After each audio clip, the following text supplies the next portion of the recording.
channel. Today we're just gonna get straight into the video. We are reading some more scary stories again. No theme today, just catching up on all the good ones that we've missed. So yeah, if my Reddit app wants to stop being weird, I'm gonna just get straight into it. Straight into it. Okay, I'm gonna have to oh no, there we go. Okay.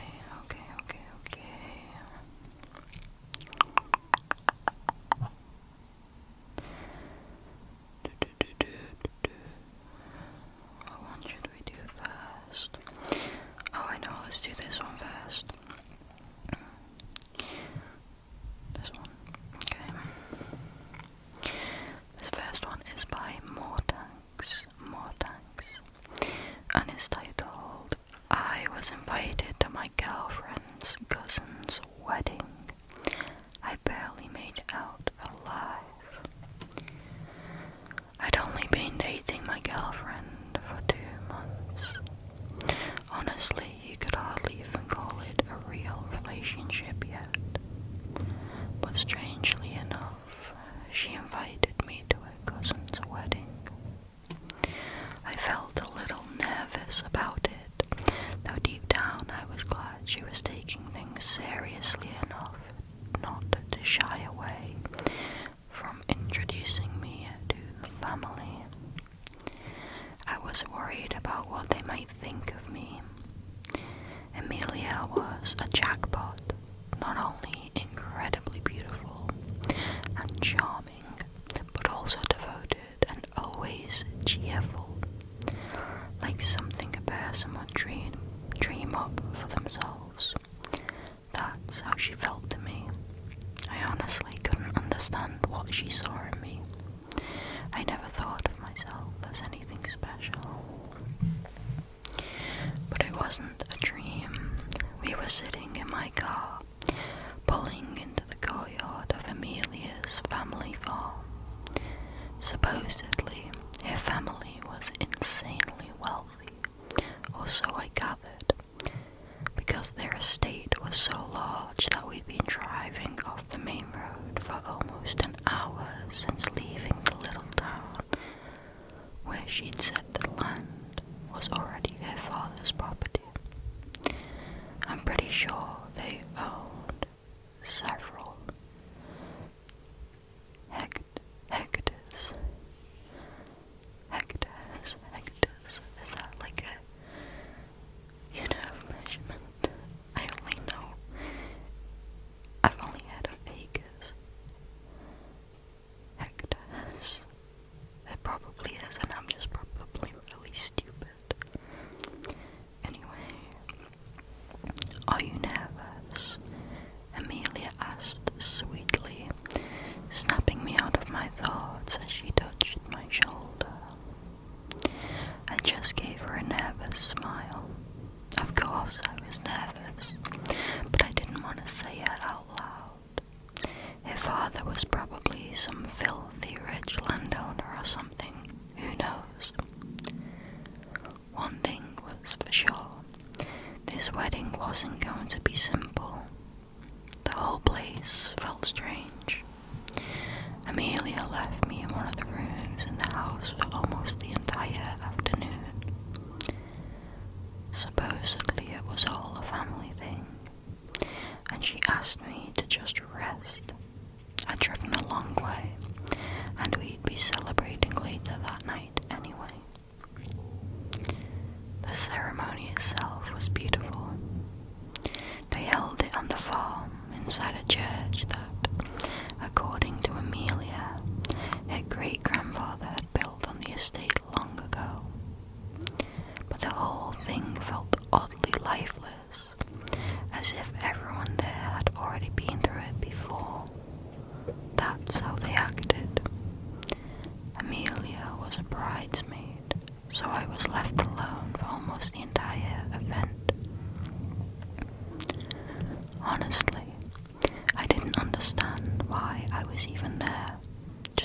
in the early stages of dating a girl sitting at her cousin's wedding. I was completely out of place, like someone who'd ended up there by accident. Finally, when the ceremony was over, Amelia came back to me.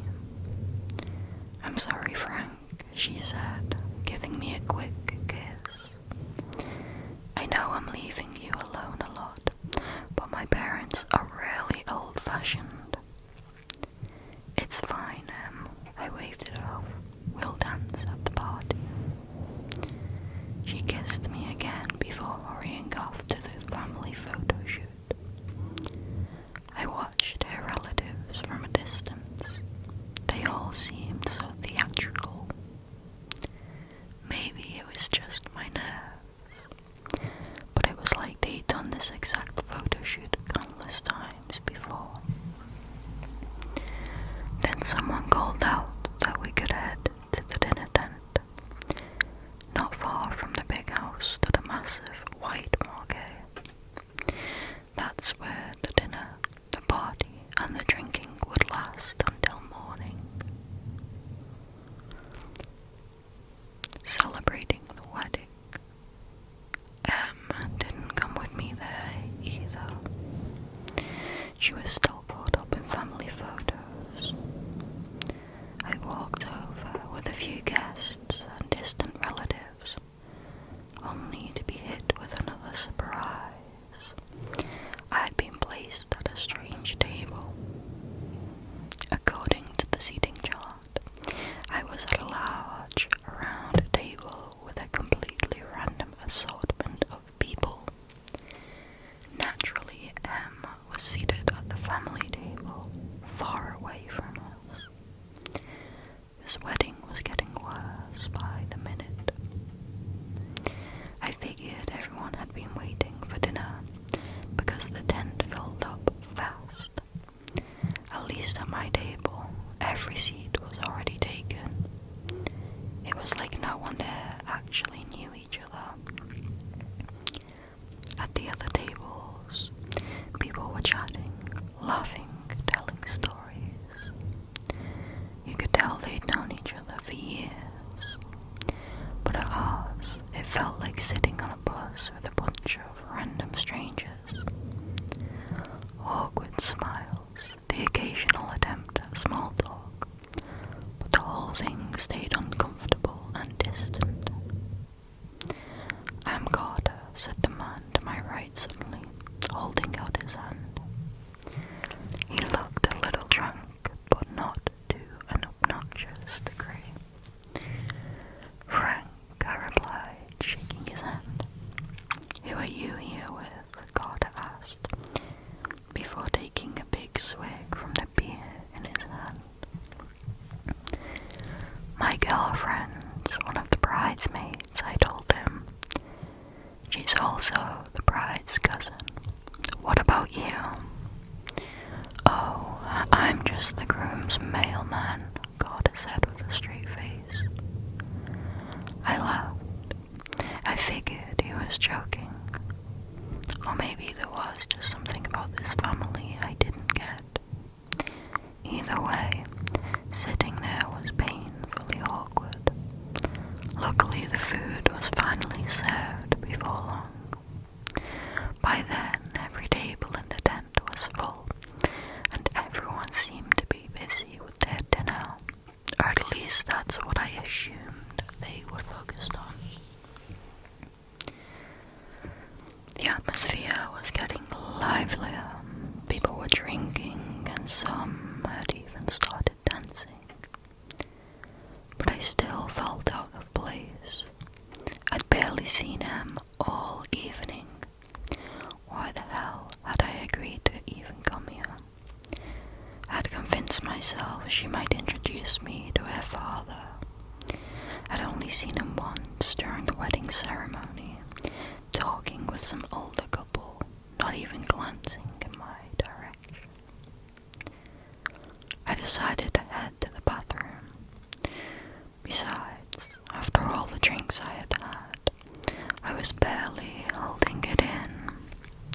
I was Beside the tent there was a small structure set up with old-fashioned outhouse toilets.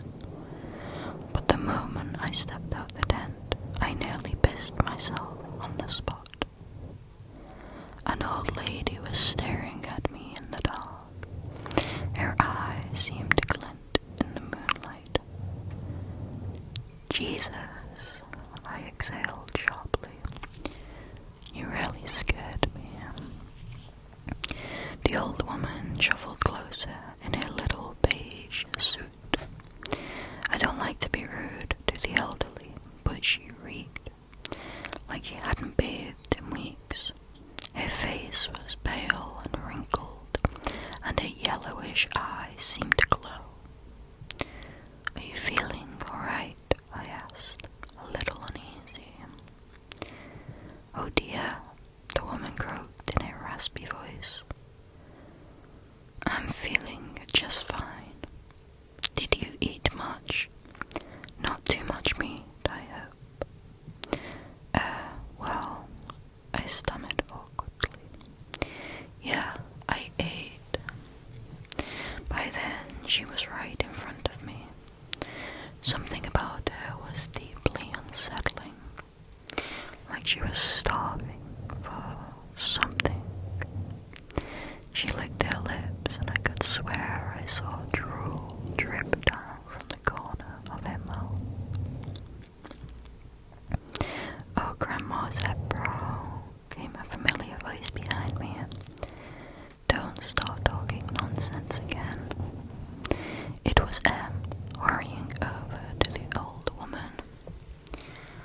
She hugged her and patted her gently. The whole thing was unbearably awkward, like everyone here was out of their minds. Frank, I'm sorry, Em said, turning to me. I'll walk Grandma back inside. Then I promise I'll spend time with you. I just nodded dumbly. Right now, I just wanted to use the bathroom. And honestly, I was starting to get fed up with Em's bizarre wedding. And yeah, I was feeling a little hurt. Still, I shouldn't have been mad at Em. The rest of the evening actually went pretty well. Em spent most of the time with me. We finally danced, had a few drinks, and she even introduced me to the newlyweds. They were nice, friendly, down-to-earth people. We didn't talk much, of course. It was their night and they had plenty of guests to mingle with. But for the first time that evening, I felt more relaxed. Not like I was stranded in a sea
was staring at me with these knowing grins. Why were they looking at me like that? What was I supposed to do? The bride took my hand and led me away. I didn't resist. I just hoped this dumb little game would be over soon so we could go back and pretend I was just some random guy at this wedding again. Carol, right? I asked the bride as we slipped out of the tent through a back exit. Where are we going? Just shut up and come, Carol said softly. It felt awkward and uncomfortable. Carol was a young woman with short blonde hair and my girlfriend's cousin. What the hell did she want from me out here in the dark, in the middle of a field?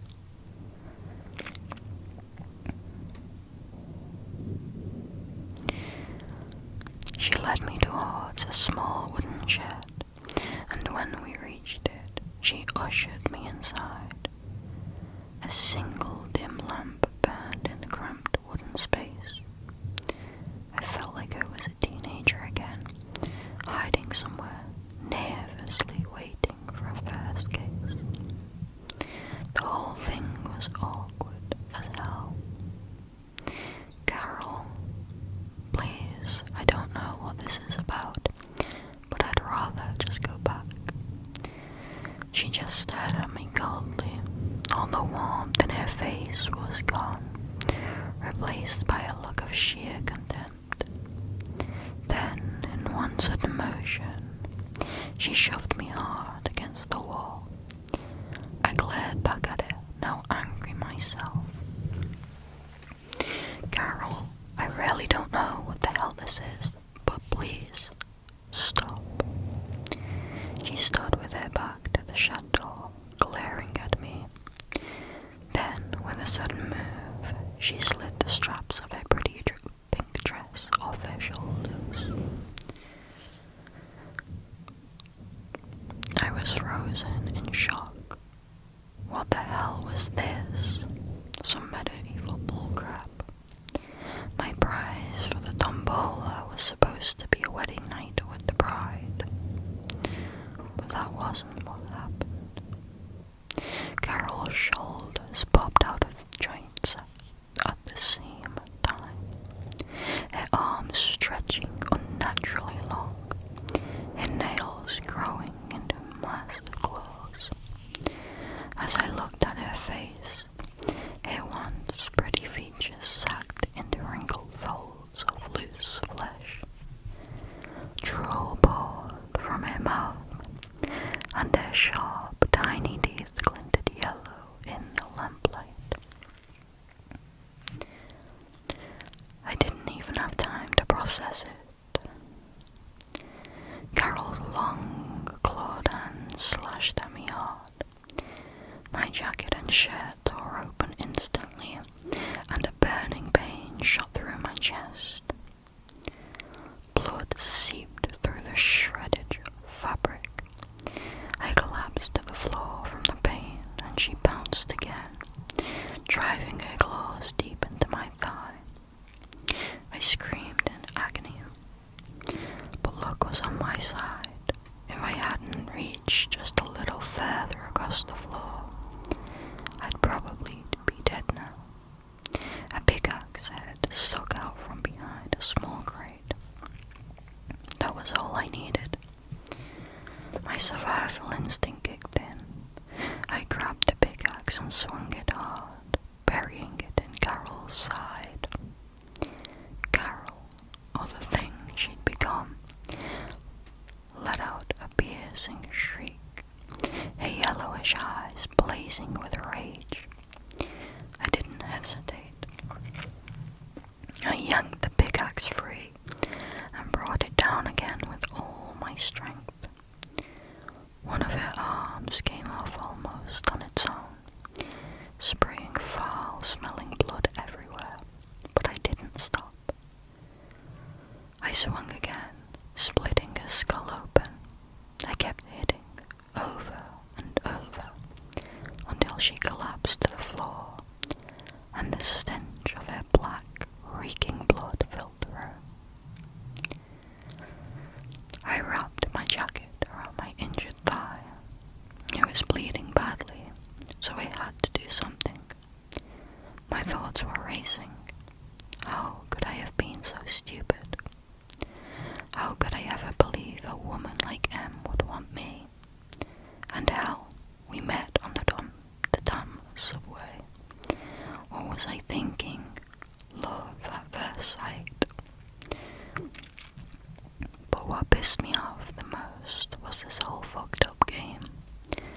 I hadn't won the tombola at all. I was the prize. Freaking monsters. I wasn't going to die here. Darling, I hope you left some for me, a voice called from outside. The real party's about to start inside.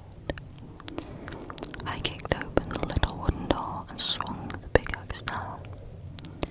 It was Carol's husband, Tim. My attack caught him completely off guard. He didn't even have time to react. One clean strike right in the middle of his forehead. Tim collapsed, and I started hacking at him again with the pickaxe. Then I heard the screams. They were coming from the tent. Shouts, wails, death cries. And then I understood everything. Some of the guests had been invited here for one reason only. So these things could eat them alive. A woman came running out of the tent. 3 grotesque creatures, just like Carol, chasing right behind her. They caught up in seconds, knocking her to the ground with their long arms, and started tearing her apart exactly as she was. Fuck this. I was getting the hell out. My way out was my car. It was parked in front of the house, and the keys were in my room. I was not dying here. Luckily, the house was in the opposite direction of the tent, so I just limped toward the old manor. The creatures were still slaughtering the guests. Hellish sounds echoed from the tent, but I didn't give a damn. There was no one left for me to worry about. Was one of those twisted freaks too, and I'd even slept with her. The thought that I'd been deceived for months made my blood boil. I smashed the front door open with the pickaxe. Thankfully, our room was on the ground floor, so I didn't have to limp too far to find it and grab the car keys. There is a God. Never would have thought it'd be this easy to get out of this hellhole. But when I stepped back into the hallway, there she was. The old hag I'd seen earlier, still drooling as she stared at me. "What do you want, Granny?" I growled, raising the pickaxe. Sepro Granny didn't answer. She just started swelling up, transforming just like Carol had. But this was something else. The hallway walls cracked as her arm shot out, her body twisting into a massive, wrinkled, greasy mound of flesh. I stared in horror as the disgusting transformation, then heard sounds from the end of the hallway, right behind me where I'd come in. Another creature stood there. It had a long neck and even longer clawed hands. I moved fast,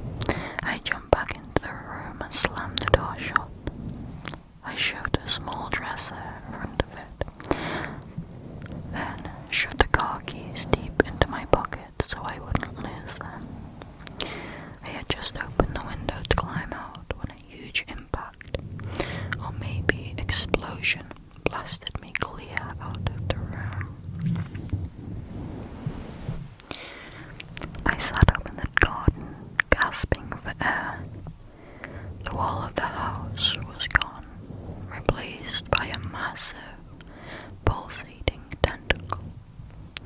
Dust choked me as I coughed. Two creatures were forcing their way out from the rubble of the collapsed section. I had to get to the car.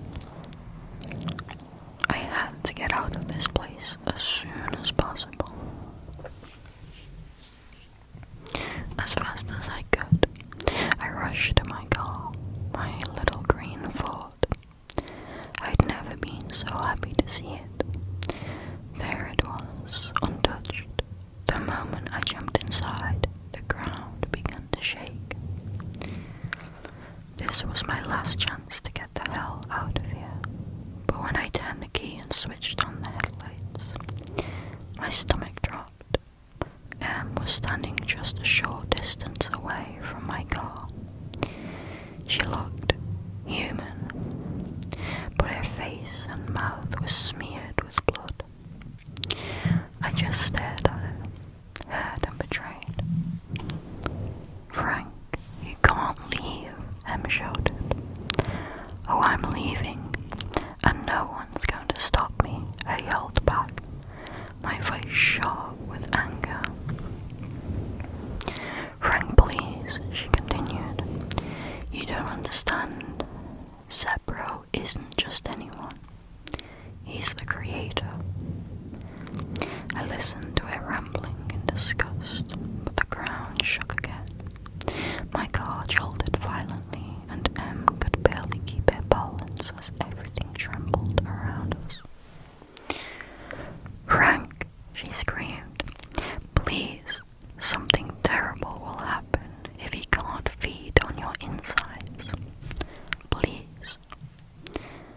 "Ask your fucking mother," I muttered under my breath, and slammed my foot on the gas. It could have been pure coincidence, or maybe the universe lining things up just right. But the moment I hit Em with the car, the massive family house exploded. Her black, reeking blood splattered across my windshield, then spattered under my tires, jerking and spinning the car. That's when I saw what had taken the house's place. The building's remains were flung into the air, bricks, chunks of wall crashing down everywhere. And in its place, a mountain of writhing flesh was growing. Tentacles whipped in every direction, dozens of yellow eyes glaring at the world, and at its peak, an enormous gaping mouth yawned wide. I think I just unleashed something ancient, but I sure as hell wasn't going to sacrifice myself to save this pack of degenerate monsters. I floored it and drove away as fast as I possibly could.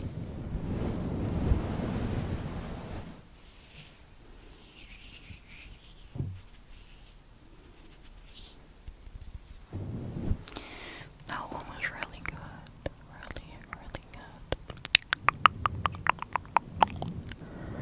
I skimmed through this one when I was looking for stories and I knew I wanted to read it. It gives me the vibes of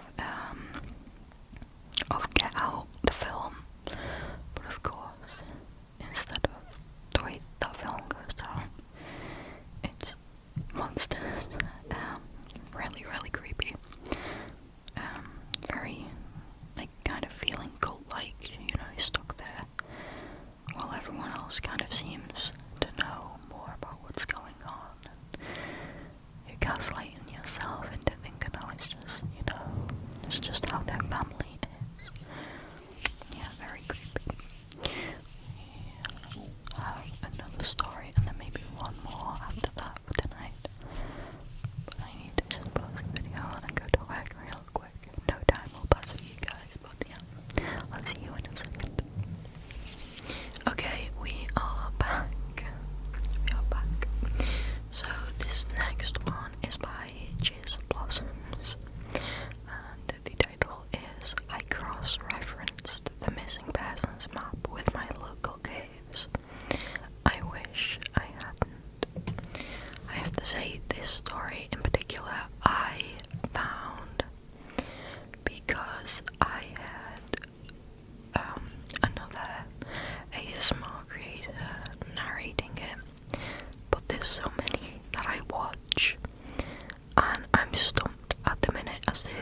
was. I really cannot remember who it was, so I am gonna go through my watch history and find out which one it was and link them in the description as well. But yeah, normally I'm really good at remembering who I had to do what thing, but right now I'm just drawing a blank.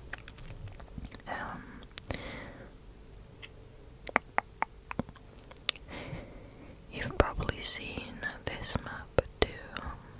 It pops up on Reddit every few months, usually on r/FREEBIE or r/mapporn. It shows two images. One is a map of missing persons, and the other is a map of America's subterranean cave systems. The overlap is pretty identical, practically identical.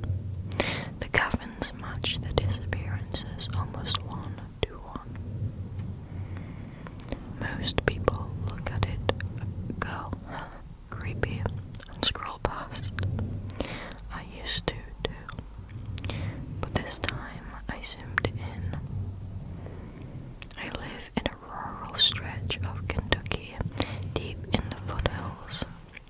I noticed a dense cluster of red dots in my county, sitting directly on top of a minor cavern system called the Blackwood Sinkholes.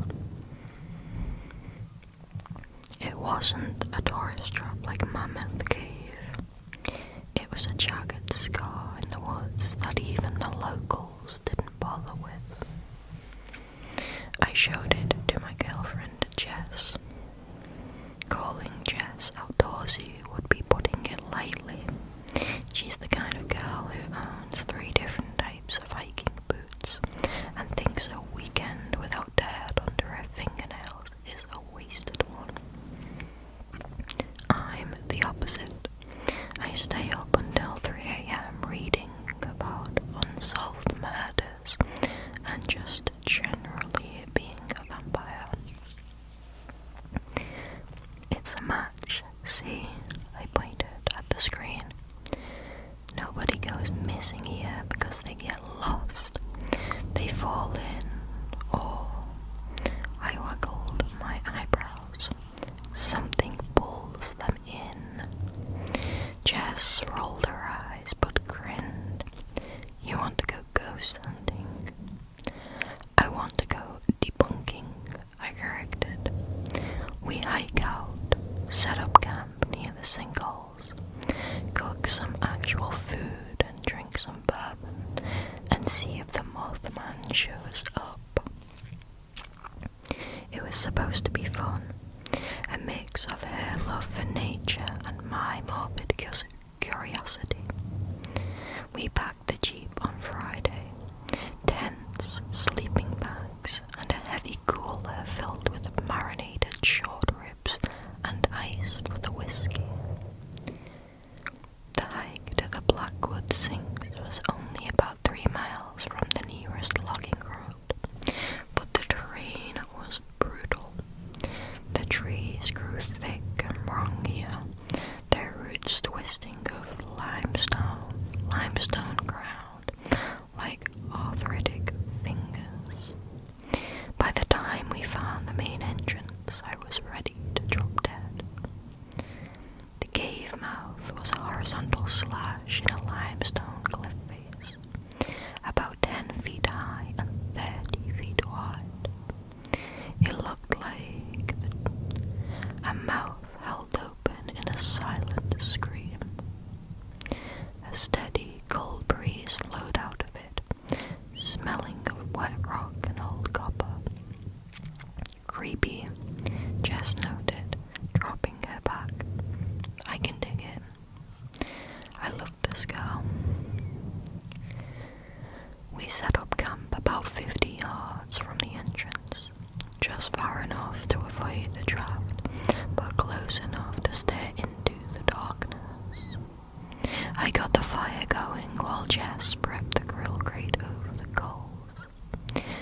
was right. Slow-cooked, sticky ribs slathered in a spicy bourbon sauce. Heat from the gentle coals licked at the meat, and the smell was intoxicating. Anyone who loves barbecue knows what I'm talking about. Smoke, fat, sugar, and char. Jess was walking back from the tent of the drinks when a downdraft caught the smoke, pulling the plume low across the crowd and sucking it into the mouth of the cave. Feeding the beast, Jess joked while handing me a solo cup half filled with Knob Creek. Hope they like ribs, I laughed. We ate as the sunset turned to twilight, and then drank as twilight gave way to pitch black. Jess put her hand on my shoulder. I thought I was going to get lucky, but then she told me to shush. That's when I heard the silence. All day there was a symphony of crickets, cicadas, and rustling leaves, but now the silence was thick, heavy, and oppressive. It felt like the forest was holding its breath. And then the cave moaned. At first you could probably mistake it for the wind. It was too low and too long of a groan to come from any human lungs. Then it got louder, closer. Jess whispered low, "Did you hear that?" And it took me everything I had not to tremble. She shone her flashlight toward the cliff. The beam cut through the darkness, but the cave mouth swallowed the light. Probably a coyote or a bear. We should pack the food up tight, I murmured back, more to myself than her. That didn't sound like a bear. That sounded congested. We started scrambling the creek to clean up. I was tossing the bones into a trash bag when the sound changed. It wasn't moaning now. It was a retching noise, a wet, hacking cough that echoed from deep within the rock. Then a voice, or something trying to be a voice. Come. Maybe it wasn't English. Maybe my mind was trying to find meaning where there weren't any. Jess dropped the cooler lid. What the hell was that? I grabbed the hatchet I'd used for firewood. We're leaving. Now. The tent. Leave it. The smell hit us before we saw them. It wasn't the lingering, sweet smoke of our barbecue anymore. It was a wave of rot, rancid meat, ammonia, and something muskier, like a wet dog that had been dead for days. From the darkness of the cave they came. They weren't human. They were wrong, elongated. That's the only word for it. They looked like humans who had been stretched on a rack. Pale skin pulled tight over bones that had too many joints. Their eyes were milky white, useless and blind. Long, rot-stained teeth, chipped and broken and jagged, stuck out from low-hanging jaws that were too wide and too loose. And there were 3 of them. 2 crawled on the ground, and the third one limped in a jerky motion, all insect-like. They went straight for the grill. One of them grabbed the scorching hot grate with bare, clawed hand. It didn't even flinch as its skin sizzled. It brought the metal to its face and ground, licking the grease with a tongue that was too long and too black.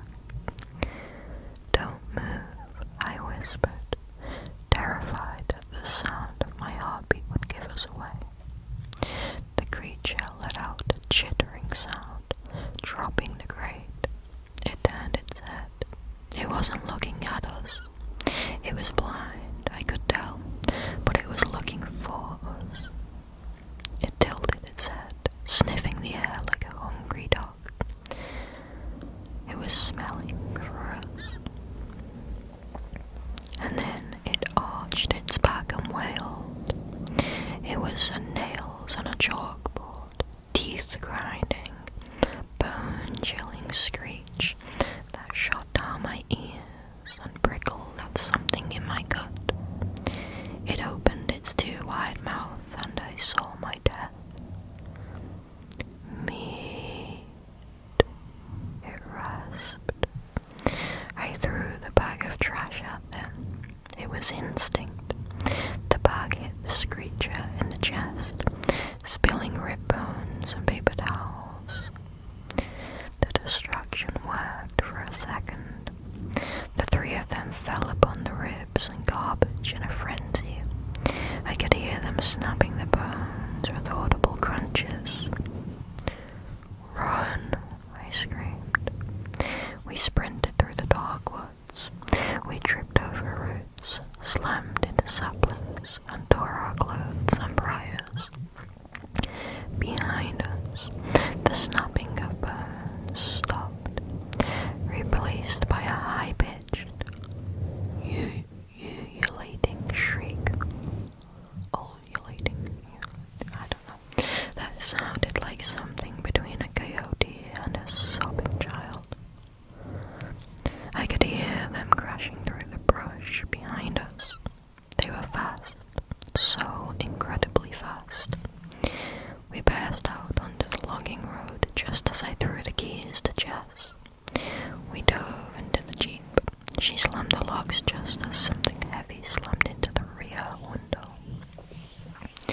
The glass spider-webbed but held. I looked back as Jess peeled out, dirt and gravel spraying everywhere. In the red glow of the taillights, I saw them. The tree line was filled with them. Some were standing in the middle of the road, dead still, just watching. There were so many. We drove in silence until we hit the highway. We didn't report it. Who would believe us? We told our friends we got spooked by a cougar. But I went back to the map today. I looked at that cluster of red dots in my county, and I looked at the timeline. Most of the disappearances happen in the summer. Memorial Day, 4th of July, Labor Day, holidays. Holidays where people go outside, where people light fires, where people cook meat. I thought the maps overlap because people fall into holes. It's not. I thought the sinks were just holes in the ground. They aren't. They're ventilation shafts. And when we play and laugh and cook barbecue, we are ringing the dinner bell.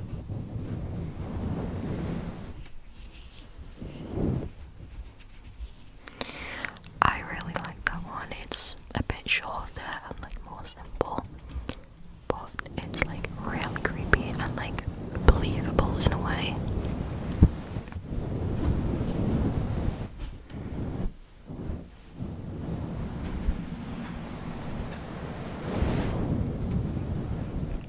I think that like sometimes simplicity works wonders. Like that was really, really good.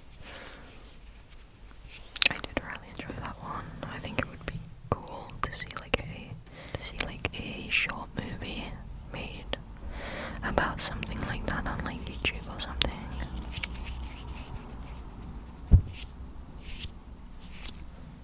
Okay, let's do one. Oh, just close the page. Let's do one more.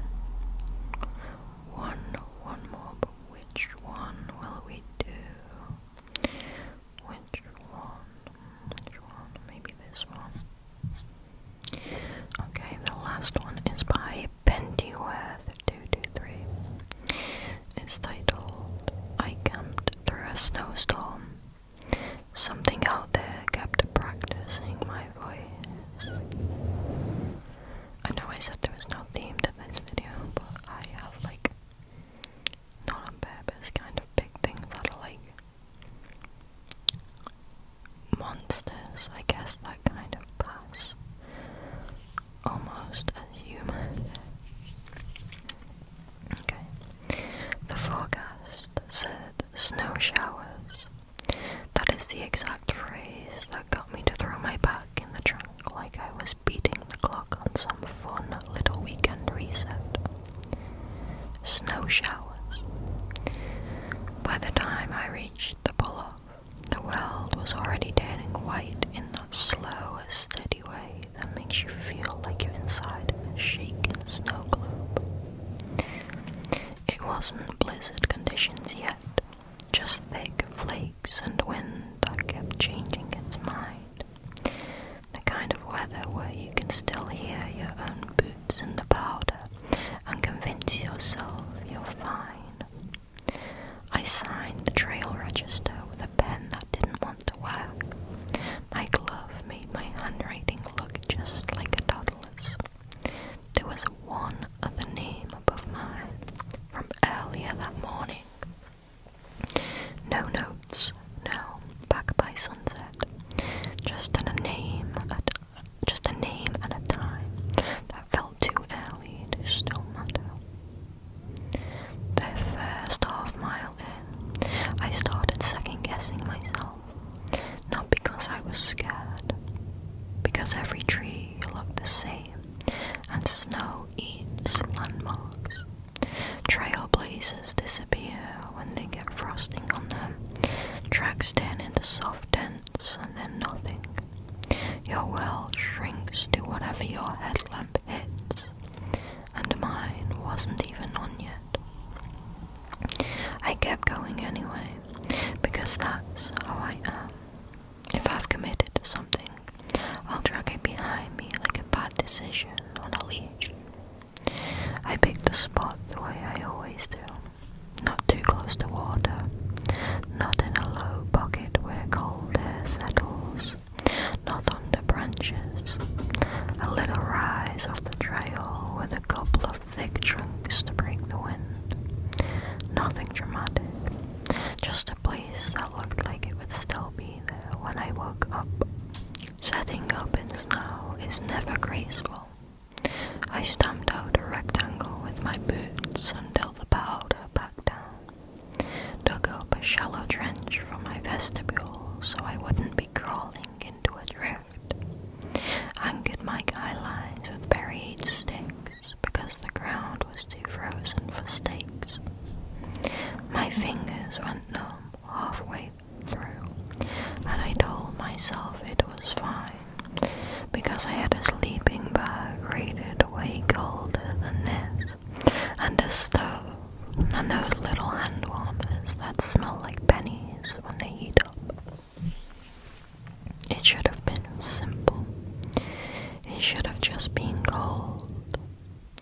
While I worked, the woods kept doing that thing where it goes quiet in patches.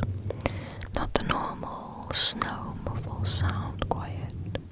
I mean the kind where you realize you haven't heard a bird in a while. No squirrel chatter, no little taps from branches, just wind and the soft hiss of snow landing on nylon. The first time I noticed it, I actually stopped and listened, like I expected someone to clear their throat behind a tree. Nothing. I finished patching the tent and went to fetch more deadfall for a small fire. Not to be dramatic, just because fire makes the dog feel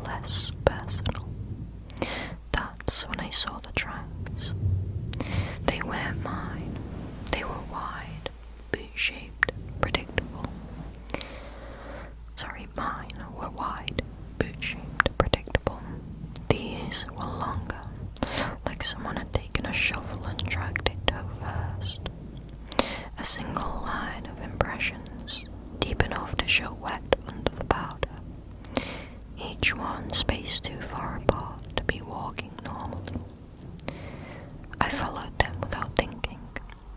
10 steps, 20. They went in a straight line between 2 stands of pine, and then they stopped at a scarred patch where the wind had polished the snow down to hardback near exposed stone. No clean turn, no tidy return trail, just the last drag mark fading into a surface that didn't hold detail the way fresh powder does. I stood there with my gloved hand still gripping a dead branch, staring at the last mark until the storm started filling everything in.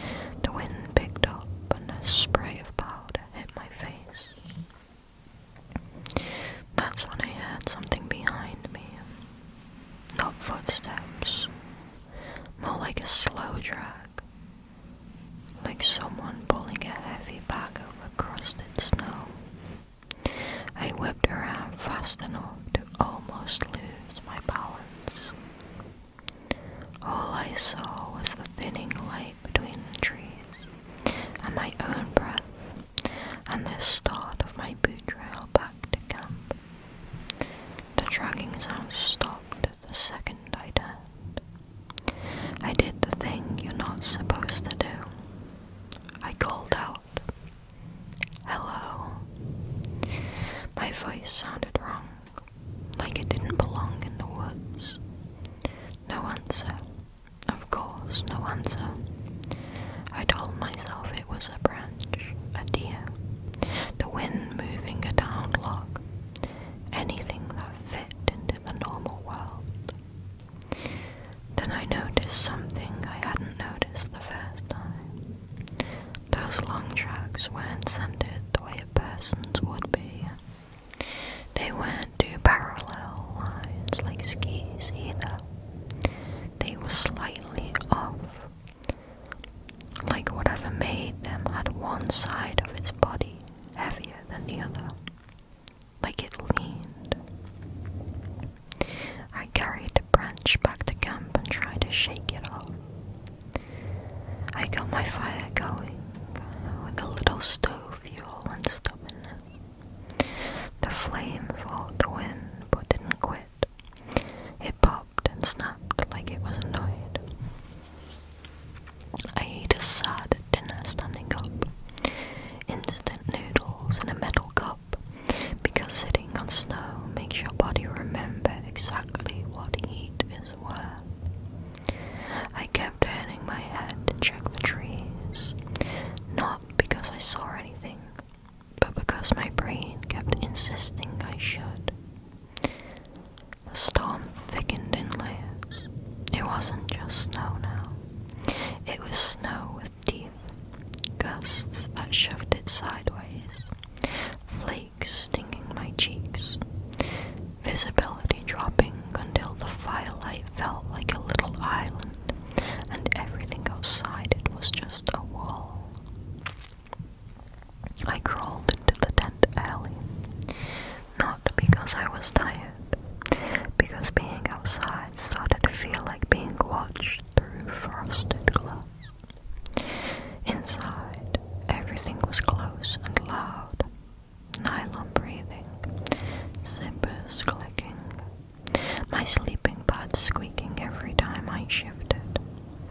I stripped off wet layers and stuffed them into a bag so they wouldn't freeze into boards. I checked my phone. No service, obviously. The battery already draining faster than it showed in the cold. I lay there with my headlamp off, listening. Wind, snow, tent fabric snapping, then very faint. The drag. Again. Not outside the tent. Further out. Somewhere between the tree line and the trail. Drag. Pause. Drag. I held my breath like that mattered. closer, slow, patient. I sat up and turned my headlight on. The beam turned the inside of my tent into a bright little fish tank. I stared at the nylon, like I could see it, like I could see through it if I stared hard enough. Drag, pause. Then something touched the outside of the tent. Not a gust, not snow sliding, a pressure, deliberate like a palm placed flat against it. The fabric bowed inward and held. I didn't move. I don't mean I stayed calm. I mean my body went rigid in a way that felt automatic. The pressure slid just a little, like whatever was out there was feeling along the seam. It stopped near the zipper. I grabbed my knife. I always carry a small fixed blade for camp stuff. Cutting cord, shaving kindling. It looked stupid in my hand suddenly, like bringing a pocket knife to an argument with the weather. The fabric of the zipper pulled, not the zipper itself, the fabric around it, like fingers trying to find a purchase. I didn't think. I lunged forward and shoved both hands against the door, pushing back from the inside, trying to keep whatever it was from getting leverage. For a second, there was resistance, real resistance, something solid. Then the pressure vanished. The tent snapped back into place. Silence. I sat there in that awful bright circle of headlamp light, sweating in my base layer, waiting for something else to happen. Nothing happened. That was worse. After a few minutes, I forced myself to breathe normally. I clicked the headlamp into red mode and unzipped the door just enough to look out. Snow blasted in immediately, cold and sharp. I squinted into it. The beam of my light got swallowed fast, just a short cone before it dissolved into white. I couldn't see anything, but I could see the marks. There were fresh impressions right outside my vestibule, partially filling with snow. Not boot prints, not animal tracks. Those long, leaning tracks ending inches from my door. And mixed in with them, very faint, with thinner lines, like something with nails or claws had raked the snow as it moved. The prints didn't lead away. They circled my tent. Not a clean circle, more like it had paced around, stopping, starting, doubling back, then pressing close again.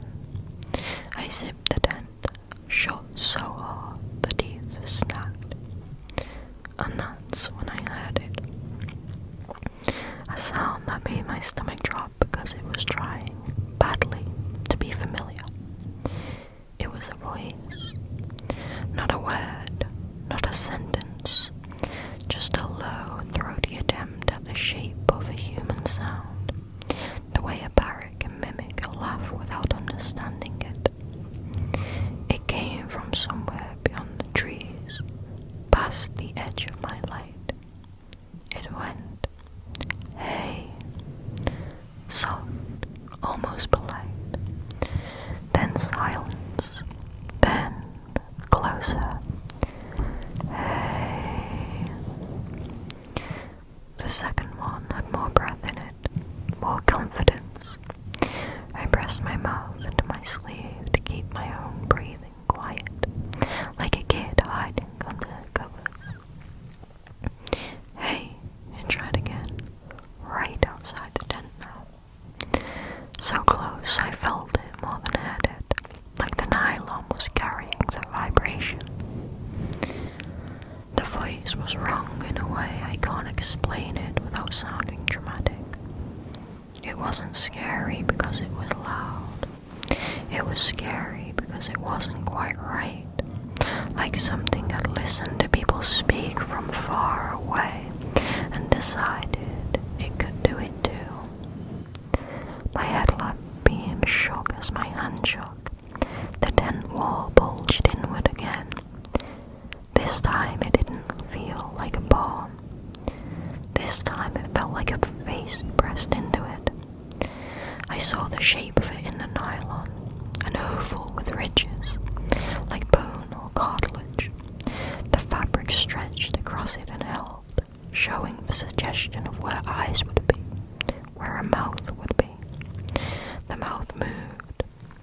Cold, it said. Then, with a little laugh that sounded something like someone joking, "You cold." I don't know why that broke me, but it did. I kicked at the wall where its head was pressed, hard enough to make my heels sting. The shape snapped back. The nylon popped outward. Outside, something made a noise like a wet fabric being pulled apart. Then the dragging started again. Faster. Settling. Drag, drag, drag, drag. The whole tent shivered with each pass, like it was brushing against it, bumping it, testing it. I grabbed my car keys, not because I was going to drive, because the alarm button felt like the only weapon I had that wasn't a joke. I crawled into my boots, hands shaking so bad I missed the laces twice. I stuffed my sleeping bag into its sack without rolling it, just crammed it down, threw what I could into my pack half-zipped. I had one thought, clear and bright in my head: get to the car. The storm was thick enough that I couldn't see the trail from my tent. I had to follow my own boot line by feel, like reading Braille with my feet. I unzipped the tent and pulled it out. The cold hit me so hard it made my eyes water instantly. Snow slapped my face. Wind shoved my back like it wanted me on the ground. I took 3 steps and almost fell because the snow had drifted into my boot prints. Behind me, something moved. Not dragging now. Running. It hit the side of my tent with a heavy thump, like it had launched itself at it the second I left, and the whole structure collapsed in on itself. Poles flexed, snapped back, then folded. My little island of shelter crumpled like a kicked soda can. That gave me a horrible, vivid image of it being angry that I was leaving. I ran. My headlamp beam bounced wildly, making the woods strobe. Trees appeared and vanished. My own breath sounded like an engine falling. Then something grabbed my pack. It yanked me backwards so hard that my spine jolted. I went down on one knee, pack straps biting into my shoulders. My first thought was that a branch had hooked it. Then the pack moved sideways, smooth and strong, and I realized whatever had it was pulling. I twisted around and my light hit it for half a second. It was low to the ground, but long, too long. Its body was pale in a way that didn't look like fur or skin, more like packed snow pressed into the shape of something alive. It had limbs, but they didn't bend right. They hinged too many times, and its head looked like it was wearing a face that didn't fit it, like it had pressed a mask of frozen skin onto bone. The mouth opened and I saw dark inside, wet and wrong. It didn't roar. It didn't It went softly, like it was still practicing. Hey. Then it jerked again, trying to pull me off the trail. I did the only thing that made sense. I let my pack go.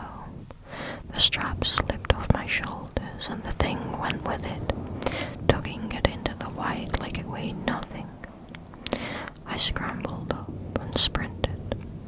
Behind me, the dragging returned for a second as it adjusted. Then it came after me with a new sound, a rapid tapping like nails on crusted snow. I could hear it gaining. My foot punched through a thin crust and I went down hard, my shins smacking something buried beneath. Rock or root, I still don't know. Pain flashed hot and then went oddly dull. I tried to get up, but my leg didn't want to cooperate. I forced it anyway, half running, half limping, tears freezing at the corners of my eyes. My headlamp beam caught the trail register sign ahead like a miracle. A reflective rectangle in the storm. The pull-off was close. I hit the edge of the lot and saw my car as a dark shape under white. I fumbled my keys so badly I dropped them. Had to find them by feel in the snow, fingers clawing, panic making everything clumsy. I got them, jammed my key into the door, yanked it open, and nearly fell into the seat. The tapping sound was right behind me now. I slammed the door. The car rocked. Something hit the side hard enough to make the whole frame creak. I locked the doors out of instinct, like a lock meant anything against whatever that was. The windshield was already frosting. Snow blasted against it. I turned the key and the engine coughed once, then nothing. The battery, cold soaked. The car had decided to drain the storm in being useless. Another impact, this time on the hood. I looked up through the windshield and saw a shape on the glass, inches away, sliding down slowly. Not a face, not fully, just a pale oval pressing against the windshield from the outside, leaving a smeared patch where frost melted under it. The mouth moved, muffled again through the glass. "You called," it said. Then it made that choking laugh again. My hands were shaking so hard I could barely press the panic button, but I did. The car erupted into noise, horn blaring, lights flashing. A ridiculous, desperate alarm in the middle of nowhere. The shape flinched. It peeled off the hood and dropped into the snow with that wrong, jointed motion. The head turned toward the sound like it didn't understand it, like it was hearing a new kind of animal. It took a step back, then another. I hit the ignition again and again, begging the engine like it was a person. On the fourth try, I caught it. The heater fan whined weakly. The headlights cut through snow in two pale tunnels. I threw the car into reverse without thinking about traction, and the tires spun, then grabbed, then slid. I fishtailed, corrected, and backed onto the road like I was fleeing a burning building. In my rearview mirror, through the chaos of white, I saw it standing at the edge of the lot, not chasing now, just watching. It lifted one arm slowly, like someone waving goodbye. Then it raised its hand to its mouth, pressed fingers against it, and moved them like it was shaping a sound. "Hey," it said one last time, and it sounded closer to normal than it should have. I drove until I hit pavement that looked plowed and saw light in the distance. Then shaking didn't stop. My chin had swollen under my pants, and when I finally dared to pull over somewhere with a street lamp, I saw blood seeping through the fabric where it slammed it on whatever was under the snow crust. The next afternoon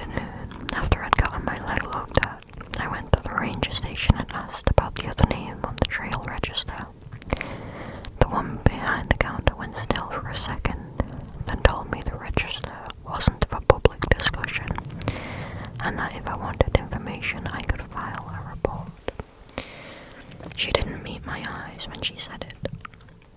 At urgent care, they did an x-ray and told me nothing was broken. They rinsed the cut and put a few stitches anyway, because the rock had split me open clean through the skin. I keep replaying those drag marks circled my tent. The way those drag marks circled my tent. Stopping at the zipper, like it knew what the seam meant. I keep thinking about the way it practiced that one word over and over, like it was trying to get the tone right.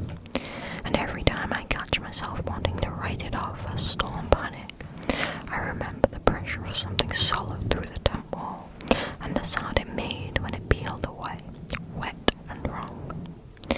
I haven't slept outside since.